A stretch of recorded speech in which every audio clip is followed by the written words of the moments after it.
Siva Vaidhyanathan is a cultural historian and a media scholar, and the Robertson Professor of Media Studies and Director of the Center for Media and Citizenship at the University of Virginia.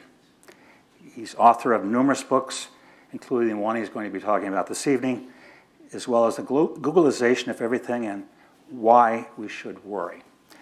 He has been a contributor to media and cultural issues in periodicals including the New York Times, the New Yorker, American Scholar, the Chronicle of Higher Education, the Washington Post. He has also appeared on numerous news programs including BBC, CNN, NBC, CNBC, MSNBC, ABC, and of course my favorite, Jon Stewart, The Daily Show. I wish he would come back.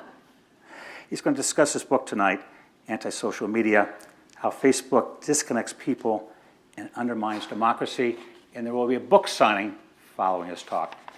A warm welcome to Siva Vaidhyanathan.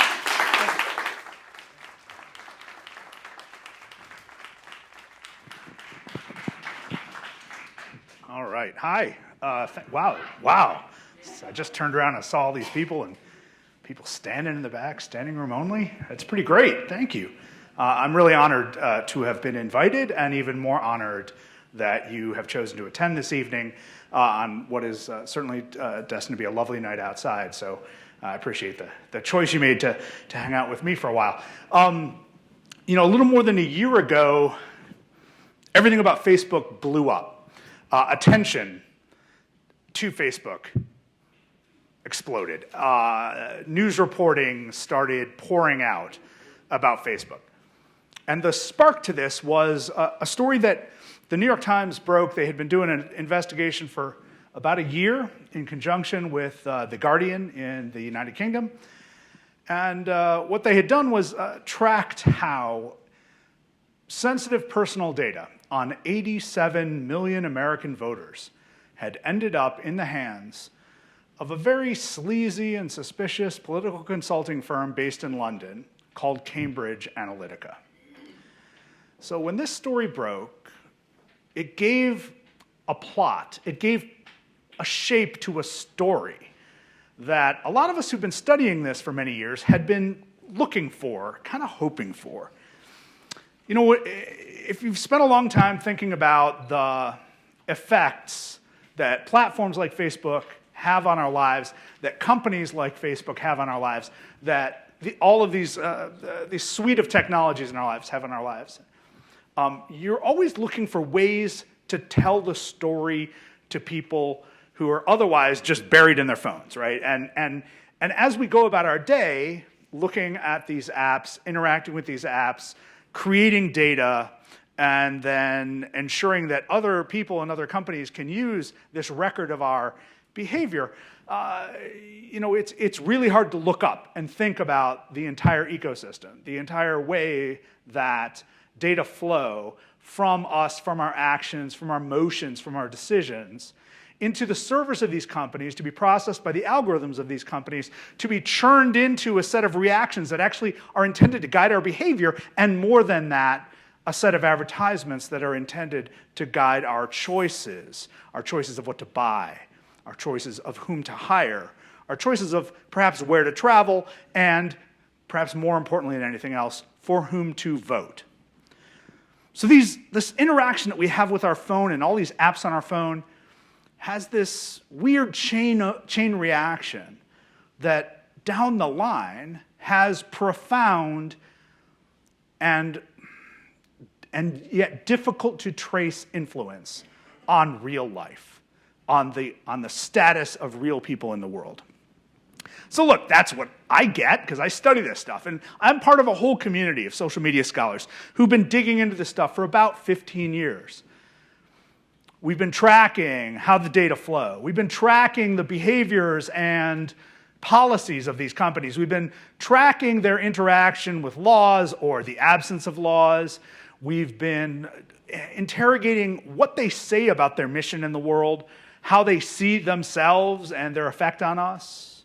And we've been tracking the ways that journalists and pundits and everyday people talk about these companies and how they affect our lives.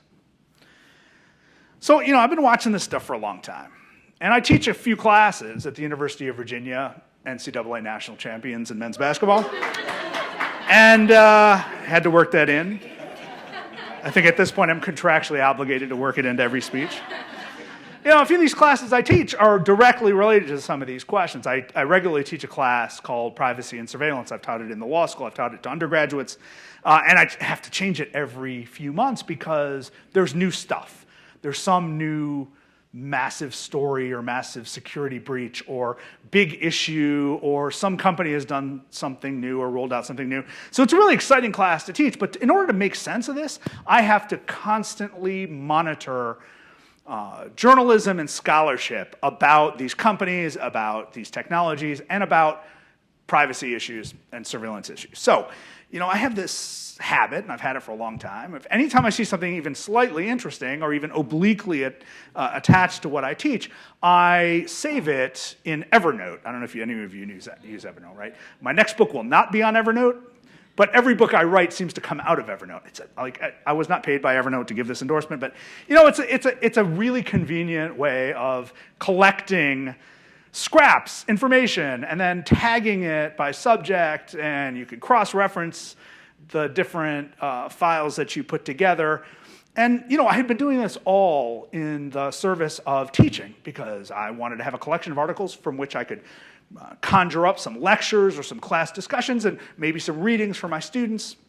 You know, because when you write about the internet, you teach about the internet, it's really hard to find a collection of books that hold up over time. So a lot of what we teach ends up coming out of articles. Well, it became clear to me in November of 2016, yeah, that's not a coincidence, that Facebook mattered in ways that we as a society, we as a democracy had not fully taken into account.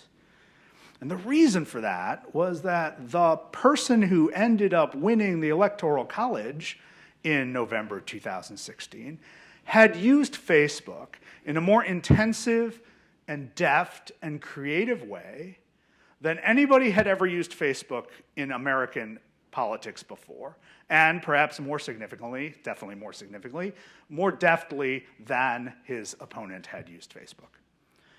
And you know, elections are complex phenomena that have hundreds of factors that all come together in those last 2 weeks. I'm talking to you, James Comey.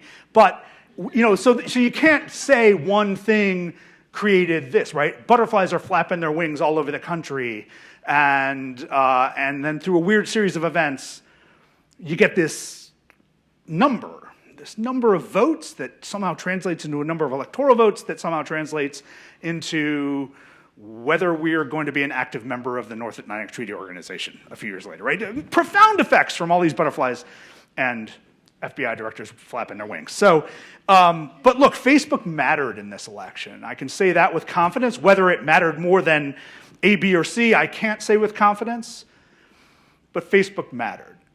And the Trump campaign will say that and has said that time and time again. And I was in a conversation with a friend of mine who, you know, who was as floored as anybody and as baffled as anybody about why this had happened. And I, you know, he'd come to visit me in Charlottesville, and we were talking about the election. And I started telling him about how no one who had been covering the campaign, with the exception of one reporter at Bloomberg, but put that aside, had been tracking the relative use of Facebook by the two major campaigns and had been really paying attention to the ways the campaigns had used Facebook. And what was really clear, and the Trump campaign was very open about this throughout, this was not some secret plan, nor was it nefarious, nor was it unethical, nor was it illegal. But what they had been doing was they noticed that Facebook allows any advertiser, including political campaigns, to very precisely put ads in front of the exact audience that they hope to reach. And the great thing about that, from the point of view of the advertiser, the person buying the ad, is that you don't have to pay for it if it doesn't work, and you get pretty quick feedback about whether it does work. So if you roll out an ad to women between the ages of 20 and 25 in Fayetteville, Arkansas, and you roll out a different ad to men between 20 and 25 in Fayetteville, Arkansas, you can quickly see within a matter of 24 hours, 48 hours, what kind of response rate you get from that ad. And you can also be pretty sure that if the ad's appearing, you want it to appear in the news feeds of women, it's not going to appear in the news feeds of men, right? So you can measure things very carefully and you can change things up, right? If you're not getting a good response from the ad you created for men, you can change it, you can experiment, you can run 2 versions and choose which one works better. You can constantly tweak ads, you can update ads. I mean, this is brilliant for any political campaign. You can make decisions on the fly, you can micro-target.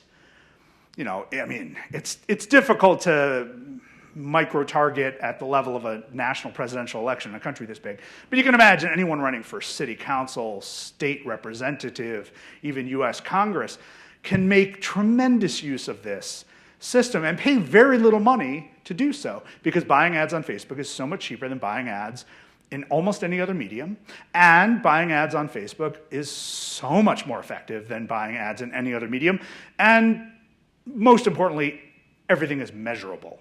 You can actually see whether your ad works. If you buy an ad on television, you're hoping it works. You're hoping the right people see it. So imagine this. Let's say I'm running for city council in this fine town, and I have an opponent.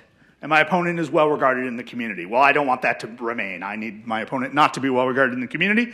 And I happen to know that, look, there are a whole lot of influential citizens who are regular voters who happen to own stores. Right? They might own drugstores, they might own shoe stores. And so I find these people on Facebook because it's really easy. Facebook gives you these set of menus to decide to whom you will aim an ad. And I create an ad accusing my opponent of being a habitual shoplifter. And I make this ad run like 72 hours for the election. And the only people who see it are those shop owners. Now, shop owners are sensitive to this issue. And they wonder, wow, maybe this person's character is not what I thought it was. If this person is a shoplifter, and I read it on Facebook, and it sure looked compelling, well, for me, as the candidate trying to spread this lie, this is great. First of all, no one outside of this group I aimed the ad at is going to see it. So I'm not going to get any blowback. If I'd bought an ad on television saying that, my phone would be ringing off the hook with reporters saying, why did you make up this lie about this person? Or, the person I'm running against might have actually seen the ad and stood up and had a press conference and said, why is this person lying about me, right? All of that accountability disappears on Facebook. I don't have to be held accountable for anything I say in my campaign. That's great for me. It's not great for you, the voter. It's not great for my opponent, who gets lied about. And it's fundamentally bad for democracy. But there's no accountability in this ad system, and there's no archive in this ad system, and there's no way to even know who sees it under what condition. And that's basically what we've been running with in election after election after election for years around the world, and no one was paying attention, except for my community of social media scholars who had been trying to get someone to pay attention to this. Now, it took the 2016 elections, plural, to get people to pay attention to this issue. What were those elections? First, in March of 2016, the election of Rodrigo Duterte in the Philippines. He ran his campaign almost entirely on Facebook. And he basically used Facebook to spread all sorts of nonsense and calls to violence, vigilante violence, not only against supposed drug dealers or alleged drug dealers, but against his political opponents, against reporters and journalists and critics, historians and non-governmental organization leaders and human rights leaders. They were all targets of harassment and lies. Spread through Facebook. And Facebook is the only media system that matters in the Philippines. It is everything in the Philippines, for reasons I'll get into later in this talk. So that was election number one. Election number two was the Brexit referendum in the United Kingdom, which you might remember had something of a surprise result. Right? Everyone knew, polls showed that the election was going to be close, the referendum was going to be close, but it seemed pretty clear that Remain had a decent lead, 3 or 4%, a comfortable lead. And there was a surprise shift, and Leave won by 4%, right? Pretty much an 8-point shift from what the polls had said. So that had something to do with Facebook as well, because the Leave campaign knew what it was doing. The Leave campaign knew how to use Facebook. The Leave campaign had hired a bunch of people who had used Facebook before. In the US election in 2016, Facebook, like it had for Rodrigo Duterte earlier, put staff in the campaign headquarters of Donald Trump. So they actually were working with the Trump organization to help them fine-tune their ads, target very precisely, work very closely with the strengths that Facebook presents for this ad system. Again, as I said, nothing unethical, nothing untoward, nothing illegal about this, right? This was a campaign spending its money the most efficient possible way, advertising the most effective possible way they could find. And it was really effective. And they have said, people high up in the Trump campaign, including the digital director, basically said Facebook won the campaign for us. Now, what can Facebook do? Well, let's say that there are, I'm just making up a number here, let's say there are 100,000 men of Haitian descent who live in Florida. And men of Haitian descent, I'm saying that these are voters, men of Haitian descent in Florida. I'm making up a number, 100,000, right? Men of Haitian descent, one might assume, were inclined to vote for Hillary Clinton. Men of Haitian descent also, one might assume, bear some sort of grudge against Bill Clinton, who a few years ago went to Haiti after an earthquake and declared that he would lead a fundraising effort to rebuild the island. And he did not. Things actually got worse really fast with that relief effort. He is not well regarded in Haiti, and people who have family in Haiti bear grudges against him. So you can imagine that if you're running the Trump campaign's digital operations, you think, well, here's 100,000 voters. If I can get 10,000 of them to just not vote on Tuesday, to just resign themselves to the fact that they really can't trust this family, the Clinton family, and they really, it doesn't matter that they hate or fear Donald Trump, but, and maybe we'll target men because maybe that's more effective than targeting women, because of, latent misogyny or expressed misogyny, and there are lots of ways to even target that on Facebook. Well, that's exactly what they did. They sent ads to men of Haitian descent in Florida to try to lower their enthusiasm for voting in that election. Now, we don't know if 1,000, 2,000, 5,000, or 10,000, or however many men of Haitian descent decided not to vote who might have otherwise voted. We don't have that number. But the Trump campaign believes that it made enough of a difference, given that they had the numbers on the responses to the ads, that it made some difference in Florida. The state of Florida went to Donald Trump by a margin of 110,000 votes. So you can imagine you take that same process, that same strategy or same tactic, and you use it in another part of Florida, like the Panhandle, and you try to find people who have historically voted for Democrats who are also gun owners, or have historically voted for Democrats who are anti-abortion. And you forge an ad and you tweak the ad just enough, and you don't have to convince 200,000 people or 250,000 people to vote a different way, to even flip their vote. Either you de-energize them or you move them from being Clinton voters or potential Clinton voters to being potential Trump voters. Or you energize new voters who sit out elections and now see something in Donald Trump. Again, you do this all over Florida, 1,000 people here, 5,000 people here, 10,000 people here, you get to 120,000 pretty quickly, surgically and inexpensively. Repeat the same strategy in Wisconsin, repeat the same strategy in Michigan, repeat the same strategy in Pennsylvania, and the Electoral College goes to Donald Trump. So basically, that margin, if you add up the margin in Wisconsin, Michigan, and Pennsylvania, Donald Trump prevailed. Those were the states that put him over. Donald Trump prevailed by fewer than 80,000 votes. The University of Michigan football stadium holds 102,000 people, right?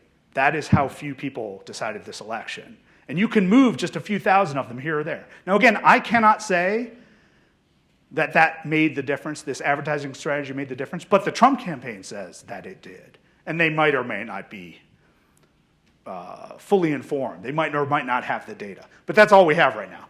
It was a factor. How much of a factor? A 5% factor, a 50% factor? I don't know.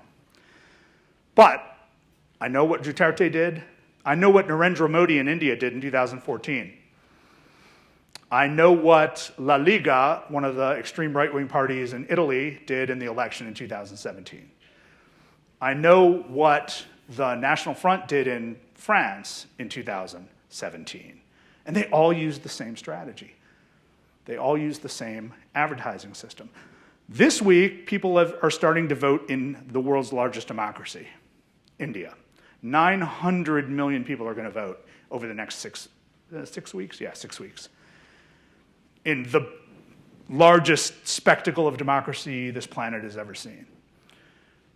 This year, India has something like 25 major political parties because every state has its own collection of political parties. India has 29 states. India has more than 14 major languages. The only way to run a campaign in India is to actually slice up the electorate very carefully and use exactly this process. And it just so happens that 300 million people in India use Facebook regularly. So that's a pretty good way to reach voters, to motivate voters, to stir up animosity against certain ethnic or religious groups, which is exactly what's been happening. So basically that had all been happening. I had been following it. A number of my colleagues have been following it. The election of 2016 happens. I decide I need to write this book, not so much to explain how Donald Trump won. Nobody needs another account of how Donald Trump won. That's not interesting. But I wanted to show the ways that Facebook undermines the principles of democracy. That principle of accountability of what a campaign does, that's one way.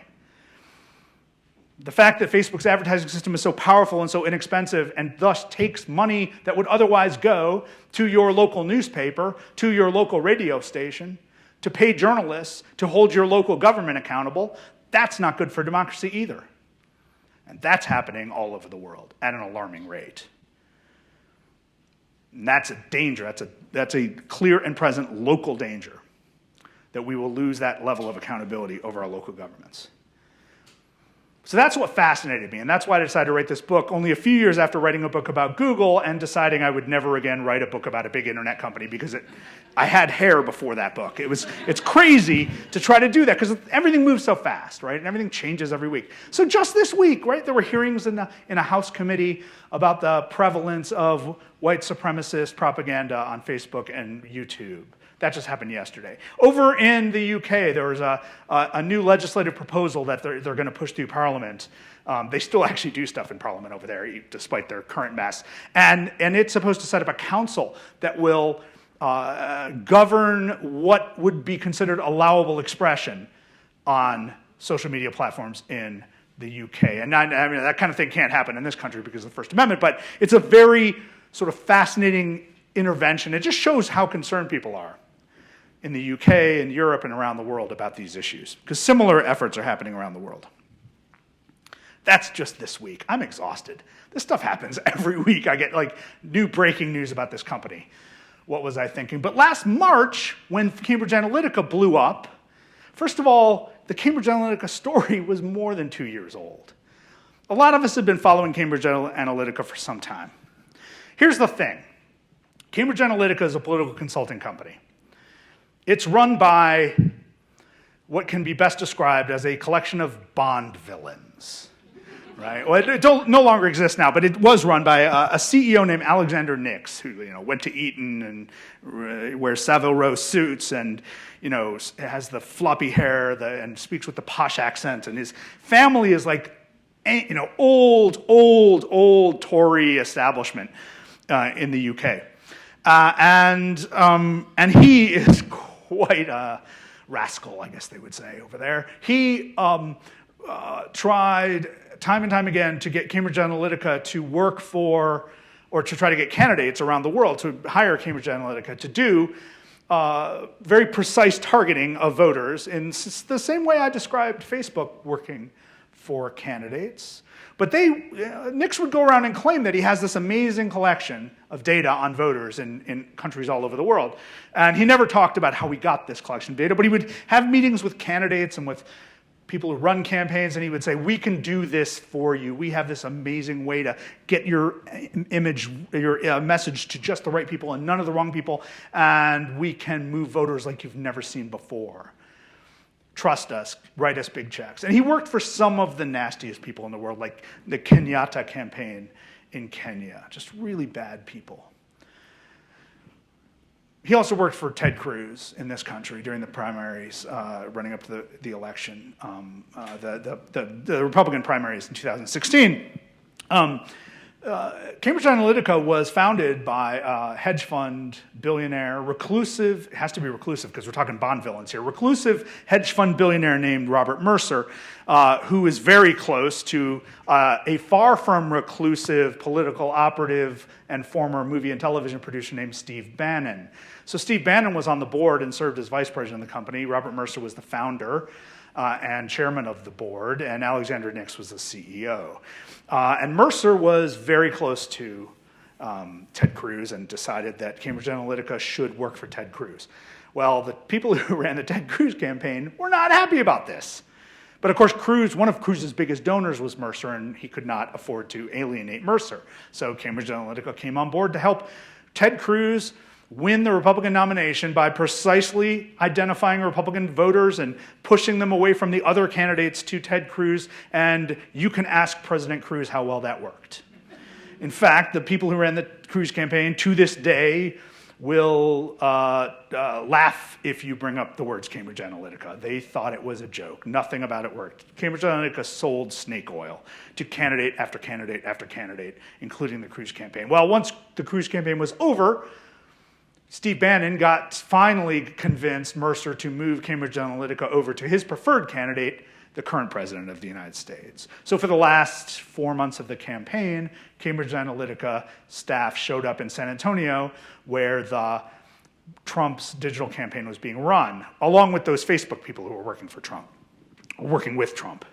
I want to say working for Trump because that would be a campaign finance violation of in-kind donation. The fact is, Facebook offered the same service to the Clinton campaign, and the Clinton campaign said, we got this. Yeah, okay. So, and that's Facebook's out on this. I've actually confronted people at Facebook and said, you had people working to elect a guy who called Mexicans rapists, right? You knew that from the day he announced. You're okay with that? And their defense is, well, both sides, right? We offered it to Clinton, as if that absolves one of the sin of supporting someone who has never masked his agenda. So given that, the Trump campaign found out that Cambridge Analytica was pretty useless as well, right? So 2 American campaigns found out it was useless. But the fact is, Cambridge Analytica had all this data. Where did it get it from? Well, the Times story broke the news that they had gotten it from a psychology researcher at the University of Cambridge in the UK. And what the psychology researcher had done, he had worked with a team, he actually probably stole the technology from another team, and had created a quiz, a personality quiz that ran on Facebook. And if you decided to take this personality quiz, as millions of people did in 2014 and 15, you would agree, whether you knew it or not, you do one of those click to agree things, saying that at this point, the application developer, the developer of the personality quiz, will get access to everything you've ever done on Facebook. What you might not have realized, even if you read that far, was that you gave them access to everything your friends did as well. Your friends were never asked for permission. So if you did this personality quiz, you opened up all your friends to this researcher at the University of Cambridge. So the researcher gets all of this data, personality data on people, what they like, what they dream of, their sports teams they like, the stuff they read, the movies they go to, the cars they drive, the food they eat. All this amazing stuff comes from Facebook. Facebook knows you better than any human being in your life, I guarantee you. Just pretty scary, but it is true. So this researcher gets all this information and sells it to Cambridge Analytica. So Cambridge Analytica has all this information, and that's how Alexander Nix was able to go around and tell people that he had all this wonderful, rich data on voters that would help him target this stuff very carefully. Well, here's the crazy thing. You don't need Cambridge Analytica if you have Facebook, because Facebook, as I said, does all of that in-house.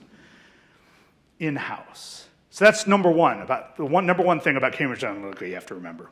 Number two thing about Cambridge Analytica that you have to remember is that it was not an outlier. It was not a one-off thing. Between 2010 and 2015, it was not only standard operating procedure, it was explicit policy of Facebook to encourage, not just allow, application developers to do just that. Not only take the data from the people who agreed to use that application, but take the data from all of their friends.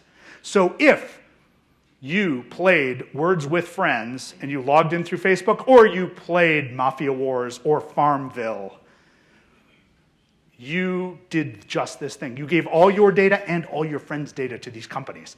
What did they do with that data? We will never know, because Facebook never asked them, never held them to account, never made them sign a contract saying what they would or wouldn't do with that data. It's just out there. There were hundreds of companies that created applications that ran on Facebook in those days. Facebook shut down this program for the most part in 2015, but they've since let a few large, rich companies continue. Companies like Amazon and Microsoft have continued to be able to get data like this. But in that period of time, this was standard procedure by Facebook. So as I said, Cambridge Analytica was not an outlier. So we don't know who knows what about us and what they're doing with it. And it might be totally innocent. It might be so out of date it doesn't matter, but we don't know. There's no accountability. There's no oversight. But this was Facebook's policy. Because Facebook wanted application developers to get something for developing applications that would keep us on Facebook. Because Facebook's number one mission was to get us to use Facebook more time of the day and get more of our friends hooked on Facebook. Hey, have you played Words with Friends? Oh, you must get a Facebook account if you're going to play Words with Friends with me. That worked brilliantly. That's why by 2014, Facebook hit 1 billion users.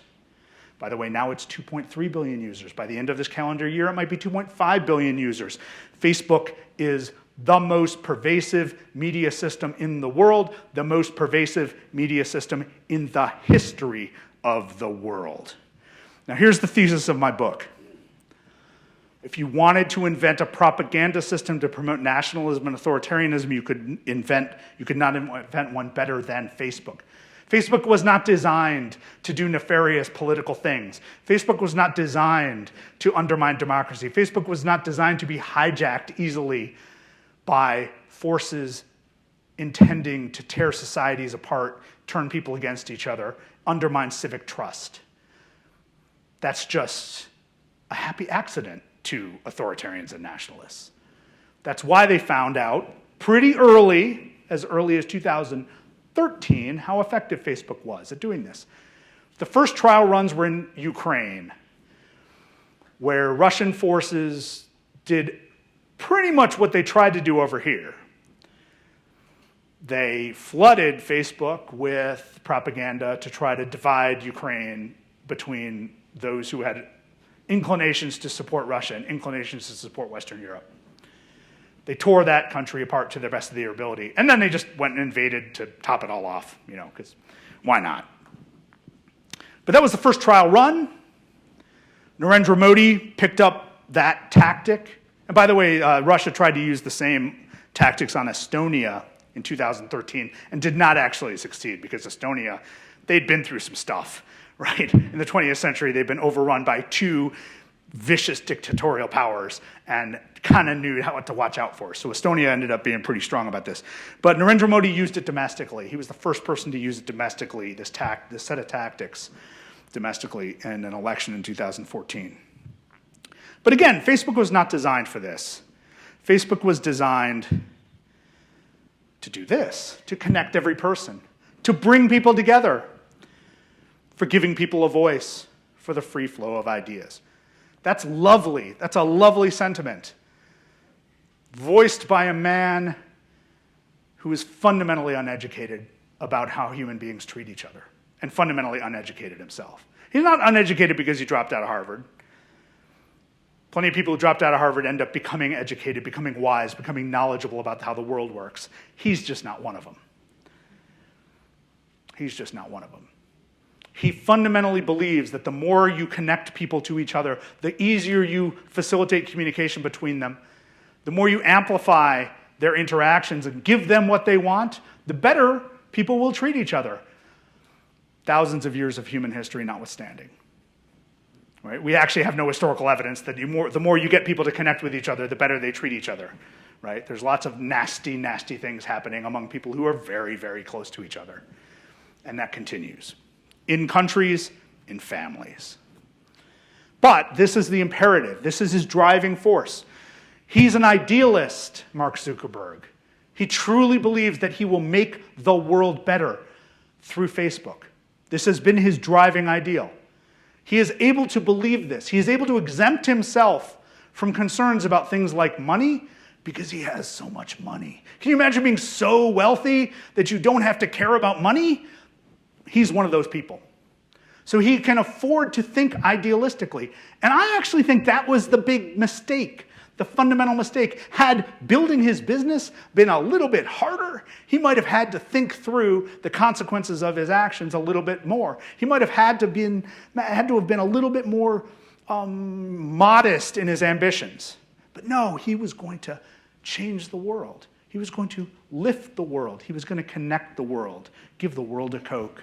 Right? Everyone's going to sing Kumbaya. Basically, Facebook was made for a better species than ours. Right? It turns out human beings are really mean to each other with great frequency. And how do we keep from killing each other as more often than we do? Well, we build up norms and we build up belief systems.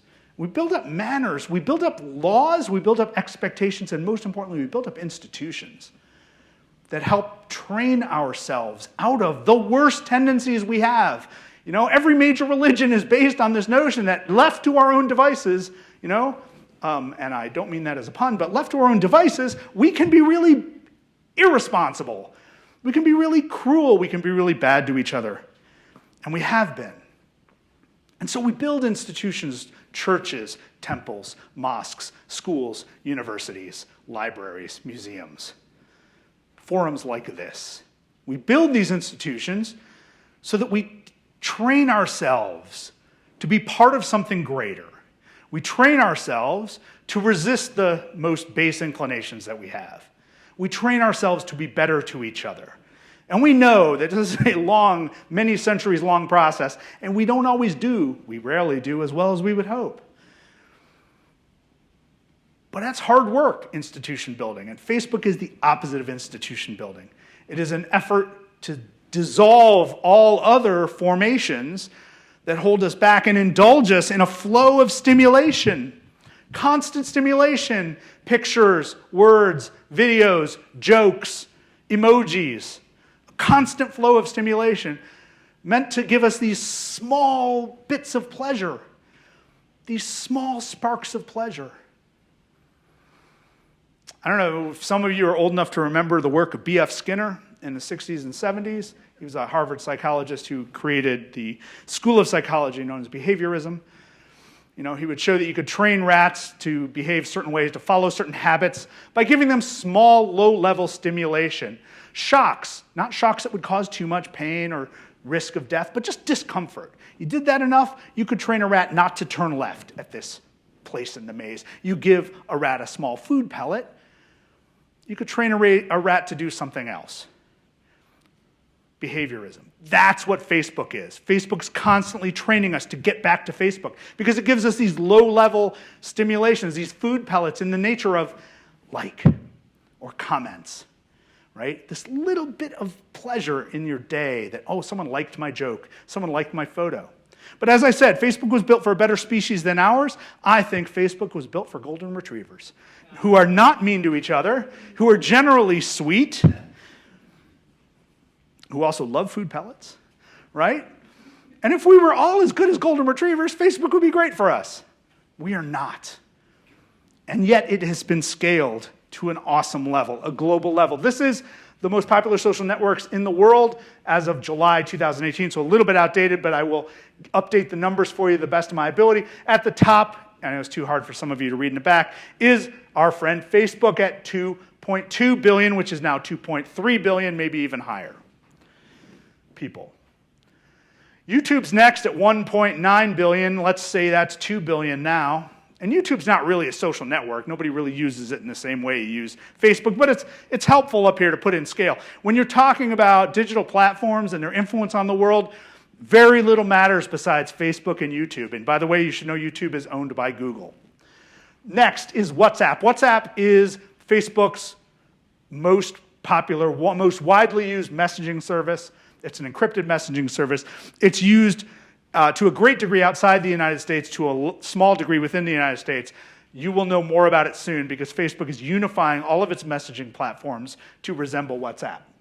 Right? So WhatsApp is next. Facebook Messenger is next with 1.3 billion. It's about 1.5 billion now. Then comes WeChat at a little more than a billion. It's actually about 1.2 billion now. WeChat is almost exclusively used within the People's Republic of China and used very little outside of the People's Republic of China. So you could actually take that out of the equation because it can't compete with Facebook. But it's important to know what WeChat does. And if you've ever lived or worked in China, you know WeChat because you can't pay for a cab without it. People use WeChat to pay for cabs. They use WeChat to pay for laundry, to pay for vending machine stuff. People live through WeChat as the operating system of people's lives in China. Next comes Instagram with a little more than a billion people. It's actually about 1.2 billion people right now. So of the services with more than a billion users, you're looking at Facebook, WhatsApp, Facebook Messenger, and Instagram, 4 of the 6 all owned by Facebook. So you could actually just basically say they're all Facebook. And soon they will be, by the way. Within 5 years, all of these services will be part of the one platform I call the mothership, Facebook, in a central app. And not YouTube, but Instagram's probably going to be a tab on Facebook. And there'll be one login system. And they share back-end data and share advertising systems. So anybody who tells you, I don't use Facebook, I just use Instagram, just say, come on, it's Facebook. And you will know that soon. Okay. So you can go way down the list, like Reddit, 330 million users, LinkedIn, a little short of 300 million users, Snapchat, 255 million users. Twitter only has 330 million users. It's pretty flatline too. It doesn't make any money. It's not anywhere near as influential as Facebook. We often group them together. They're not even comparable. That's one of the reasons I wrote the book about Facebook and about nothing else, because Facebook is everything. But that's awesome. Listen, 2.3 billion people, there are only 7.4 billion people on Earth. How many people in India use Facebook? 300 million people in India use Facebook. Compare that to 220 million people in the United States. India is by far the biggest market for Facebook. By the way, 300 million people in India, that's only a third of the adult voting population of India. So the room for growth there is awesome. The room for profit there is awesome because the economy grows at a rate of about 6 to 8% a year, something we haven't seen in many decades. Right? So the future is in India, but I would actually say the present of Facebook is in India. All right, what does Facebook do? What makes Facebook Facebook? 3 things. One you got a sense of there, the scale of Facebook. 2.3 billion users around the world in more than 100 languages. So when you think of the problems that Facebook has either caused or amplified, the distribution of nonsense, of propaganda, of lies, of conspiracy theories, of hate speech, and you think about all these efforts that Facebook's putting out there, or talking about filtering and hiring people to screen for stuff and creating artificial intelligence to try to spot stuff, imagine trying to build systems that do that in more than 100 languages, understanding all the slang, all the slurs, all the rumors, all the conspiracies out there. Think of the scale of that cultural challenge. To have cultural facility in more than 100 languages and be able to monitor the use of this system by 2.3 billion people who are constantly uploading crap. Maybe only 10% of them upload crap, but that's a lot of crap that you have to filter through. So basically, cleansing Facebook of all the crap is almost impossible. I actually think it's impossible. So that's number 1, scale. Number 2, algorithmic amplification. This is the essence of what Facebook does. Facebook chooses certain subjects and decides that they are hot. They are interesting. They are the sort of things that a lot of people are interested in because, again, Facebook's job to itself is to keep you on Facebook for as many minutes and hours of the day as possible and keep you coming back to Facebook. That's why it gives you the little Skinner box pellets with the thumbs up as many times as possible in a day. So you feel, I'm kind of bored, I'm going to take out my phone and check how many likes my joke or my photograph got. And algorithmic amplification means that things that generate strong emotion get a lot of this reaction, a lot of what's called engagement, clicks, shares, likes, and comments. And the stuff that gets that rockets around Facebook, rockets around your friends' news feeds. So if you post something that generates strong emotions, that post will get a lot of reaction from your friends. It'll show up on their news feeds really fast. That's what wins on Facebook. What doesn't win on Facebook? The boring. Now, what counts as boring? Well thought out, soberly argued, balanced, calm expressions and analysis. The very things that we need to be able to be responsible citizens in a democratic republic, that stuff sinks like a stone on Facebook. You post something. If you, let's say I went home and I pulled up the Economist website and there's this new story about how the governing coalition in Italy is going to affect European monetary policy. I'm really into this. I posted on Facebook. I probably have 2 or 3 economist geek friends who will think that's interesting and give me a little like. Maybe not, right? But I tell you, nothing in that story and its source, The Economist, tells Facebook, this is hot. People love this stuff about European monetary policy. I'm putting it all over, like nothing. It sinks like a stone. But if I put up some crazy stuff, like 9/11 truther stuff, right? A global Jewish conspiracy, that's hot. That'll get tremendous reaction. That'll get tremendous reaction. All my friends will be like, what is wrong with you? You're spreading all this nonsense, you're hurting people, you're telling lies. I would get tremendous, and almost all of it, I would hope all of it, would be negative. Why are you putting this nonsense up there? And I would get hundreds of comments and a whole bunch of frowny faces, right?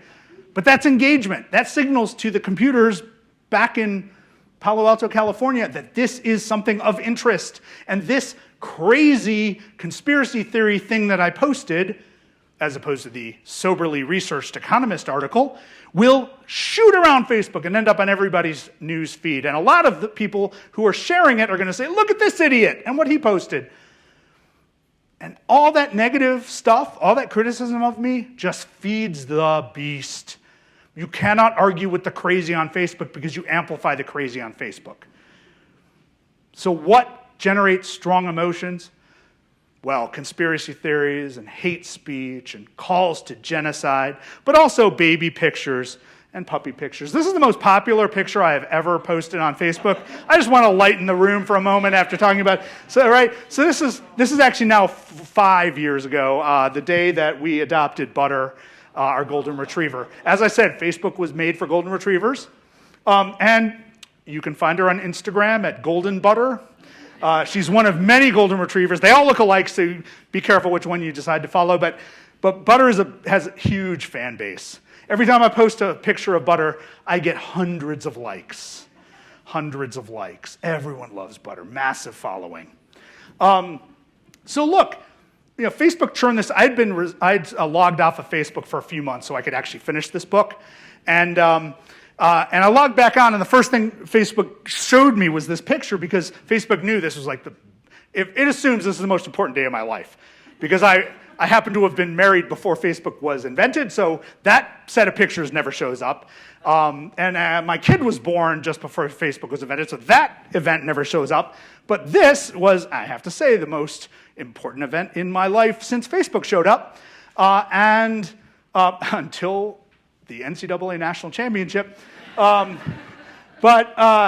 this gets tremendous reaction. And once it showed up in my newsfeed again as a memory, and I reposted it, it got another several hundred, right? That's gorgeous. She's gorgeous. Super sweet. I wish I could bring her. But she's scared of planes. So, all right, so this is what Facebook does, right? It amplifies algorithmically, sometimes lovely stuff. And by the way, this is why 2.3 billion people are on Facebook. They're not on Facebook for the hate speech. They're not on Facebook for the conspiracy. Maybe a few people are. There are hundreds of groups on Facebook devoted to arguing that the earth is flat. I kid you not. This is a major thing on Facebook. They all find each other. I don't know why. Well, yeah, I don't know why they join these groups. I also don't know why there needs to be hundreds of these groups. You would think they would all just join one big group because they all think the same thing. But apparently there have been some fights. But look, Facebook is all about this, algorithmic amplification. And as I said earlier, it's all about scale. What else is it about? Advertising. Tremendous revenue, tremendous profits. You can actually see where it took off.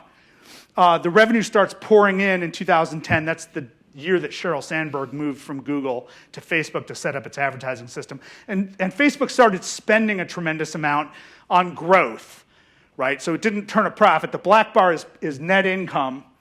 The blue bar is revenue. So it didn't start turning a big profit for a while because it was investing more and more into spreading, into growing, which is why it went from 1 billion to 2.3 billion in about 4 years. Tremendous growth, tremendous investment. And that's also why they had these application developers make things like Words with Friends to get more and more people on Facebook, give them a reason. So how does the advertising system work? Well, you can basically get this menu, right? You design an ad, and then you get this menu to see who you want to target it for, and you can narrow the audience, right? So you start with 220 million. Let's just say I want to run an ad. This is a job ad, by the way, an employment ad. This person wanted to run an employment ad to Americans. So he's starting with 220 million Facebook users. You don't want to send an ad to 220 million people unless you're Budweiser or Chevrolet. What's the point, right? That's why they buy ads on Super Bowl Sunday, because enough people watching the Super Bowl want Budweiser or Chevrolet. It makes sense. That's a good move for them. But this person wants to hire somebody. So this is what this person does. He narrows the audience. He just wants to reach people in the following cities: Los Angeles, San Diego, San Francisco, Chicago, New York, Austin, and Seattle. He only wants to reach people who have expressed interest in advertising, search engines, marketing, pay-per-click, social media optimization, and search engine optimization. So you can tell what industry he's in, right? Then he only wants to interest people who have the current job title of founder, CEO, or co-founder. So he's probably after a CEO level person. Interestingly, he only wants single people. Well, if you've ever worked for HR or with HR, or you've been hired by anybody in HR, this is not a cool question to filter by, right? This is actually illegal to discriminate based on this factor. Next is he only wants people between the ages, I kid you not, of 24 to 32. CEOs between the ages of 24 and 32, who he's after here. Single people of that age group. That's all he wants. He wants only men. This ad only goes to men. Again, blatant violation of civil rights law. And he only wants people who speak English, or who at least engage in Facebook in English, right? But he's narrowed his audience to 6,700 people in these cities, so now that's an ad worth buying. You've narrowed it down. But look at the categories he chose. It turns out that Facebook, for years, has been letting people filter based on these things. Add religion, if you want to do that. Add race, if you want to do that. Turns out Facebook has allowed people to buy housing ads that exclude African Americans. People have been able to put in ads for services that exclude Jews. And, of course, this is a classic, excluding women from a job ad. All illegal, and yet no one knew about it because no one investigated Facebook, and no one at Facebook thought anyone would ever do something like that. Right? Again, ignoring thousands of years of human history. Well, ProPublica, the investigative journalism outfit, ran some tests, bought some ads to do exactly this, to show that it could happen. That's how we know it can happen. And since then, the Justice Department has opened up investigations of Facebook on this very problem. So look, these three factors that make Facebook Facebook: the scale, algorithmic amplification, and the ad system. These are the three things that make Facebook Facebook. So when you think about the problems of Facebook, try to imagine that any particular response, or I hate the word, but solution to these problems must address those three core phenomena that make Facebook Facebook. That is why I argue that the problem with Facebook is Facebook. When you think about Cambridge Analytica and the data sharing, when you think about hate speech or propaganda or lies or conspiracy theories flying around Facebook, when you think about all this surveillance, when you think about the advertising system and all the problems with it, these are not examples of Facebook failing. These are examples of Facebook succeeding, doing exactly what it was designed to do. Exactly what it was designed to do. The problem with Facebook is Facebook.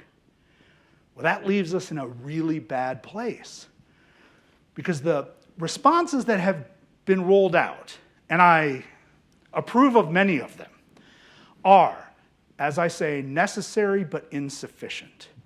Reviving American antitrust, which we've basically gutted for the last 30 years, would be healthy, not just when addressing the concentrated power of Facebook, but the concentrated power of other American companies that have had tremendous and overwrought influence over American daily life, which will go unnamed in this room for a little while. Other highly concentrated areas of American business that have remained outside of the scrutiny of antitrust. So there's more competition in the American economy. And there are better ideas. And ultimately, not only consumers, but entrepreneurs have a better chance of entering markets. That would be healthy. It would not solve all the problems of Facebook. If you broke Facebook up, if you took Instagram and WhatsApp out of Facebook, it would be a little better. There'd be some competition. But Facebook would still have approaching 2.5 or 2.5 billion people. And that's not going to slow, even if you take Instagram and WhatsApp out of the equation. The other major thing is some sort of data protection. So that as we create data, as we walk around with these devices, we have a right to it. We have a right to be asked how this data is going to be used. This is a big proposal in this country. It's actually a law in Europe. So if you lived in Europe and a company like Facebook wanted to roll out a new system, like a virtual reality system, and they wanted to use your data, they would have to ask you explicit permission in clear language, not lawyerese in small print, thousands of pages. And you would have to give your explicit permission for them to use your data. I would like that to be the case in the United States. And that would address some of the problems of Facebook, but not all of them again, because the scale is so big. Because they already have so much data. It would just put some sand in the gears a little bit into Facebook's profit growth. Again, necessary but insufficient. And those are the two big ideas that are out there. There are other ideas like that one in England about, explicit content regulation. Again, not possible in the United States because of the First Amendment. I don't even think it's wise. Happen to be a fan of the First Amendment. But that's what's out there. These responses are inadequate. What can we do? What can we do? Well, here's the big problem. Because Facebook is so pervasive in our lives, because it's part of, and the biggest part of, an information ecosystem that keeps us distracted, that keeps us fractured, and keeps us divided, and keeps us at this highly stimulated mood constantly, that keeps us going back for more. It undermines our ability to think quietly, to think systematically. And I don't just mean that individually. You probably feel this if you spend too much time on Facebook one day and you didn't get the work done that you meant to do. I know I do that all the time, right? You probably think, okay, this is a problem for me. And if it's a problem for you, box up Facebook. People do it all the time. Figure out a better way to live with it or live without it. All fine. But collectively, it's a bigger problem. Because 220 million Americans are still using Facebook even if you quit it. Because 2.3 billion people around the world are still using Facebook even if you quit it. It's a problem even if you quit it, even if you solve your own problems with Facebook. Collectively, we cannot think. Collectively, we're having a hard time recognizing our problems, identifying our problems, agreeing on the facts about our problems, and then collectively deliberating about how we might address our problems. When we deliberate, we should expect to differ. We should expect to argue. We should expect to compromise. And we should all expect to lose some and win some. That's how citizens in a democracy are supposed to operate. And we're supposed to have faith and trust in our fellow citizens, that we all mean well and that we all agree on a baseline of facts a baseline identification of the problems. So that if you see a problem in the world and you have a free market solution to it or response to it, articulate that. And if you see a problem in the world and you have a state-based response to it, articulate that. We'll have a good argument. Maybe we'll have a compromise. Maybe one side will lose this time and win next time. And we go on, and we experiment, and we learn from our mistakes. And we proceed, right? That's how the Enlightenment was supposed to work. That's how our system of government is supposed to work. We are so far from that. We are so far from that. Because our electoral system is all about the same thing, these sparks of stimulation. Let's make this person angry so this person doesn't vote. Let's make this person angry so this person does vote, and this way. Let's never make anyone think. We must retrain ourselves how to think collectively. How do we do that? Institutions like this that are built to help us think, to teach us to think, to allow us to think, to encourage us to think, to reward us for thinking collectively. For more than 40 years, we have been disinvesting from institutions like this university, from public schools, from public institutions like museums and libraries, from the very forums that we depended on for decades to get together face-to-face, recognize our common situations, our common citizenship, our common humanity. And instead, we are buried in this thing where all you see are the very people who keep telling you how smart you are, right? Isn't that the greatest thing about Facebook? If you kind of feel down about yourself, go on Facebook and these people think I'm wonderful. I'm so smart. Look how right I am. I posted this article and everyone said it was great. I'm so smart, right? What a good thing to have in your day. Lots of little food pellets for the rats. But that's not thinking. And nothing about Facebook is designed for deliberation. Facebook is one of the most powerful tools for motivation ever created. You can spark a protest movement in a matter of weeks. We saw it happen in early 2017 when millions of women all around the United States, in a matter of weeks, decided to fill their town squares and fill the National Mall in Washington, D.C. That was all organized on Facebook. All organized on Facebook. So you want to motivate people. You want to find like-minded, and no matter what your political orientation is, you want to find like-minded people and tell them to show up in a time and a place. Facebook's great for that. We've all been part of that. We all know it. Again, that's motivation. Every democracy needs both motivation and deliberation, because at some point you have to come face to face with the people you don't agree with.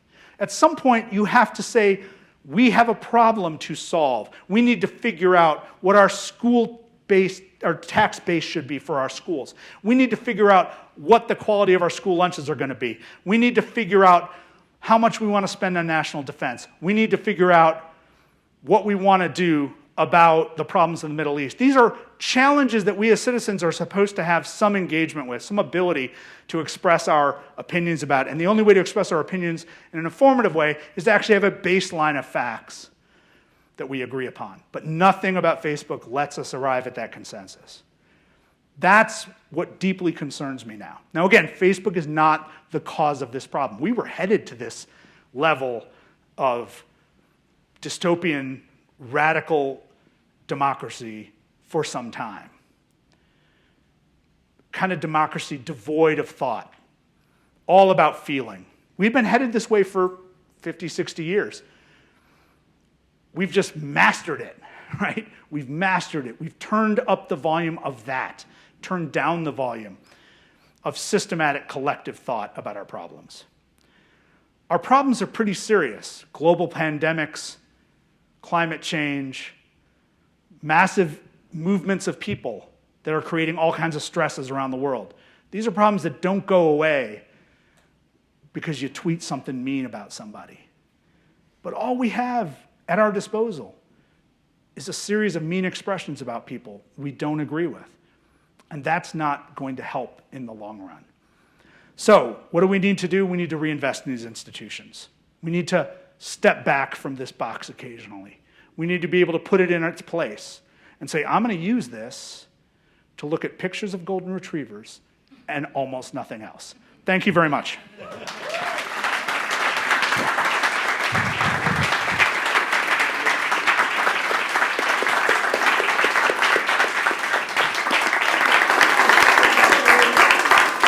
some questions? Yeah, sure. By the way, Deliberation. We have to do it. okay, by the way, this is being live streamed on Facebook. I'm sorry. Got to use what you can use. Yeah, and it will be available tomorrow on our website, prior set. So, first question. You have to use the mic. Back here. Yes.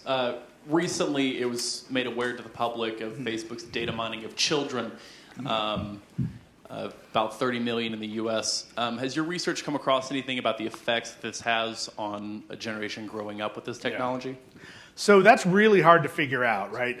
Behavioral studies are, first of all, something I'm not an expert at, so I tend not to try to delve into them, right? Because I find that, for especially psychological studies, I don't have the skills to distinguish a quality study from a lesser study. But I try my best to sort of ride along the general trends of it. So a couple things about young people and these platforms. One thing we know is that in North America, and North America only, young people are deferring their Facebook enrollment till later in life. It doesn't mean they won't join Facebook, but they don't join Facebook at 13, 14, 15 like they used to. They do join Instagram, which has a higher population of golden retrievers and Kardashians. And it's fun, and it's not as toxic. It's starting to get there, but it's not as, I mean, if the world had just Instagram and no Facebook, I never would have written a book like this. It's a much more pleasant interface, and it's really about the cute photos, so that's great. We need more of that. But as I said, it's owned by Facebook, and pretty soon it's all going to be folded into Facebook. Because ultimately, Facebook wants all of those young people, by the time they hit their 20s and their friends are scattered around the world and all starting to get married and have babies, that they're not going to make the wedding, and they may never meet this kid, but they want to see the pictures, right? Facebook becomes really useful for all of that.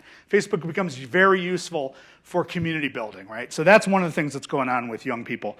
But I hesitate to make conclusions about the effects on individuals of the use and abuse of this stuff, because I just don't know enough. There are people who know this stuff better than I do. What advice do you have for professionals who are tied to social media through their work? Yeah. And if anybody knows of a job in social media where it is just looking at pictures of golden retrievers, Oh my God, yeah, I'll apply. right. Yeah, I mean, so this is a problem. It's a problem for me as well as anybody, right? I mean, if you want to be known, if you want to sell books, if you want to promote your talks, like I do, or if you want to sell stuff, you want to sell shoes, you want to sell ostrich skin cowboy boots, you better use Facebook. Right now, this is kind of where we're stuck. This is why I don't see resigning from Facebook as a viable political move. It's a kind of self-indulgent move. It ignores the fact that so much of the economy increasingly runs through these platforms, and so many people depend on these platforms to stay in touch with people they know and love, to stay in touch with their communities, and to conduct their business. So that's why I would like to see more creative regulatory interventions. But for individuals, man, you just got to do what you can do, right? I mean, if this is the job you get and this is the job you're good at, you got to do it, because very few jobs are devoid of social media engagement these days, at least at the middle class to upper middle class level. And by the way, for people who aren't at that level, who are part of the contingent workforce or the insecure workforce, people who might be putting together 2 or 3 part-time jobs at KFC, at Starbucks, at Hardee's, and are trying to manage their schedules and trying to manage childcare and trying to manage other rides to work. These devices become lifelines because we don't have in this country the kind of social infrastructure that allows people to have decent health care and decent child care and decent public transportation and have the kind of rights as a worker to lead a predictable schedule with your work. So given that so many millions of Americans live these sort of constant high-stress forms of life, this becomes a lifeline. So resigning from this is a tremendous marker of privilege. If you can quit this and all these apps, that means you must be doing pretty well in America. And good for you, right? But let's not pretend it's anything else. So yeah, I don't begrudge anybody who works in this world. I don't begrudge anyone who works at Facebook. I think they're learning hard and fast the hard way that the idealism of Mark Zuckerberg was very misguided. Some very good people work at Facebook, and there's a lot of really interesting internal debate going on in that company right now. One last question. There we go. Hello. This comes back to candidate accountability. Yeah. Do you believe that candidates are going to have to rely more heavily on using Facebook and play the game of Facebook to gain votes? Or do you believe that legislation is going to have to be put in place to stop that or hinder it? Yeah.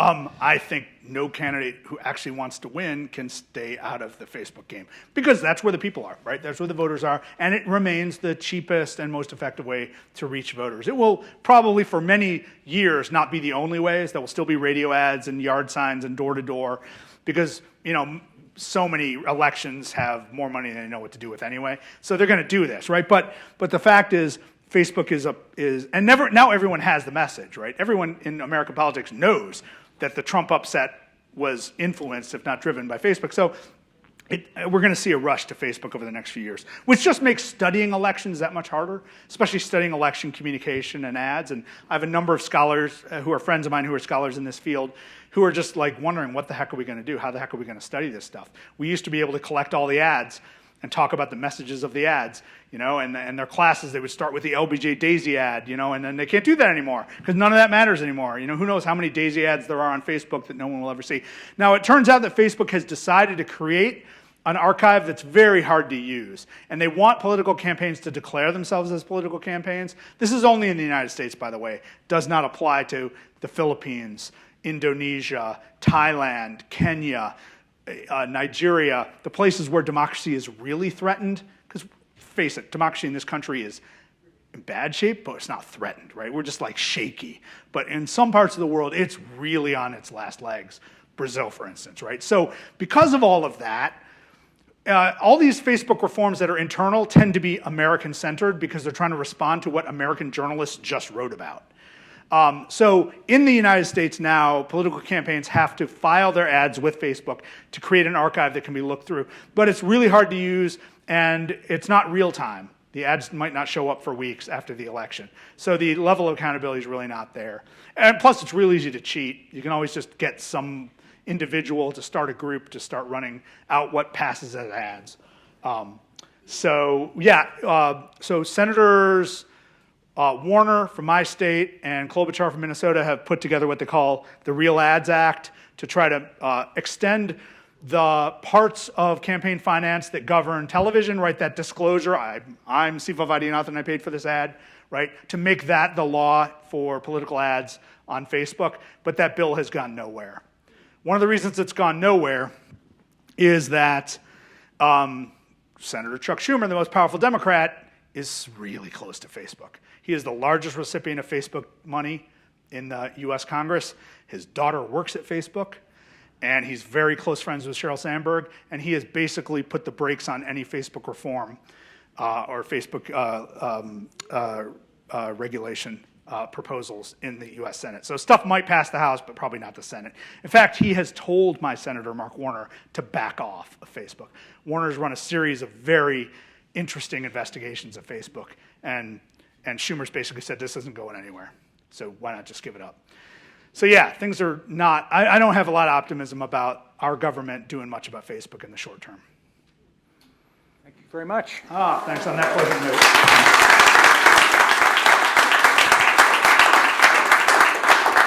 The note. Pryor Center is named after our beloved junior senator of 35 years, David Pryor, and his wife, Barbara. I have a signed copy of his biography, autobiography, Thank you. as well as a crystal paperweight with the Pryor Center logo. Cool. Okay, so thank you very much. Book signing in back, and students, if you need a copy of the talk, it'll be on our Facebook, not Facebook, I apologize again, on our website tomorrow. Thank you again for coming.